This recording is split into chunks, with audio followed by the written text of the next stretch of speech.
अस्सलाम वालेकुम, मेरा नाम है उमैर और आप देख रहे हैं उमैर्स वर्कशॉप। आज मैं बात करूंगा इस इंक्यूबेटर के हवाले से, जिसका जो साइज़ है वो है 1 फीट। जो ऊंचाई है वो है 10 इंचेस और जो सामने से है वो 18 इंचेस है और जो गहराई है वो 1 फीट है। तो ये जो साइज़ है ये मैंने एक्सपेरिमेंटली तौर पे बनाया था, क्योंकि हमने सोचा था कुछ दूसरा मटेरियल यूज़ करके हम बनाएं। तो ये जो मटेरियल है ये कहलाता है सुम्बुल। और जो सुम्बुल है वो नॉर्मली तौर पे यानी कि एक अच्छी वाली वुड होती है। तो ये वुडन शिप बोर्ड कहलाते हैं, जो कि नॉर्मल तौर पे कश्तियों में लगती है, तो इसको बोर्ड कहते हैं, सुम्बुल शीट। तो इसकी जो है हमने आधी इंचेस वाली शीट यूज़ करी। उसकी वजह से इसका जो वेट है वो और कम हो गया और जो इसकी कैपेसिटी है वो भी अच्छी हुई, और उसके बाद उसमें परफॉर्मेंस भी जो है काफ़ी अच्छी हो गई है।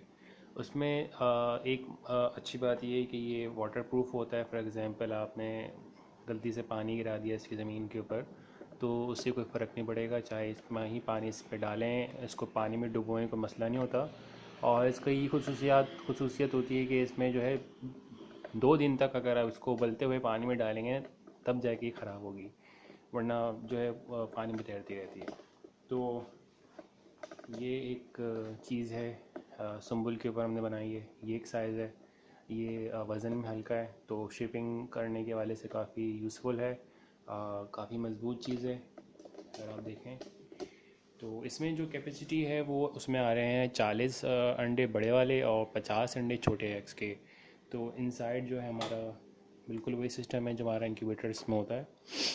हमने जो है ये ट्रे लगाई है, इस ट्रेस को हम बाहर निकालते हैं, इनमें एग्स रखे होते हैं, उनको पलट देते हैं, टर्न करते हैं और वापस अंदर रखते हैं। नीचे की तरफ पानी रखा जाता है और जो हम हमेशा अंदर जो रखते हैं फ़ैन और 2 बल्ब हैं। इसमें एक फ़ैन है और 2 बल्ब हैं। इस तरह से ये 200 वाट का बन गया है। इसमें देखें 2 बल्ब हैं। ये फ़ैन जो है हवा खींच के ऊपर की छत पे फेंक रहा है और फिर सारी हवा दोनों बल्ब के ऊपर टच करते हुए वापस नीचे आ रही है।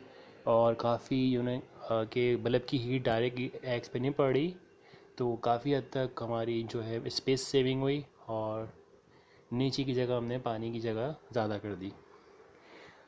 तो ये इसका तरीक़ाकार है। तो इस टाइप का इंक्यूबेटर अगर आप बनाना चाहते हैं या इससे बड़ा वाला, अच्छा इसमें जो है थर्मोकोल वाला भी है, गैस वाला भी है। तो सारे इंक्यूबेटर ट्यूटोरियल ऑलरेडी मौजूद हैं मेरे चैनल पे, इनको देख के आप अपना खुद का भी इंक्यूबेटर बना सकते हैं। और इसमें जो थर्मोस्टेट मैंने यूज़ किया है वो W1218 है, काफ़ी अच्छी इसकी परफॉर्मेंस है। और जो P6 वाला